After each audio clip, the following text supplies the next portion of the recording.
আজকে স্বেচ্ছাসেবক দলের এই খুলনা মহানগরের কর্তৃক আয়োজিত যে আমরা মশক নিধন কর্মসূচি নিয়ে নেমেছিলাম, আপনারা ইতিমধ্যে দেখেছেন গতকালকে আমাদের খুলনা মহানগর বিএনপির নির্বাচিত সভাপতি কেডিএর চেয়ারম্যান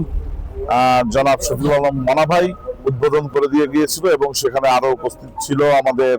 খুলনা মহানগর বিএনপির নির্বাচিত সিনিয়র সাংগঠনিক সম্পাদক আমাদের শেখ সাদি ভাই। আমাদের যেহেতু এই মশক নিধন কর্মসূচিটা চলমান প্রক্রিয়া, এটা যতদিন পর্যন্ত এই ডেঙ্গুর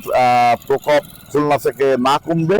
ততদিন পর্যন্ত আমাদের এই কার্যক্রম চলবে এবং আমাদের সেভাবেই নির্দেশনা দিয়েছেন আমাদের খুলনার অভিভাবক, খুলনা ৩ আসনের গণমানুষের নেতা মাননীয় হুইপ, জাতীয় সংসদের সংসদ সদস্য খুলনা ৩ রকিবুল ইসলাম বকুল ভাই বলেছেন যতক্ষণ পর্যন্ত এই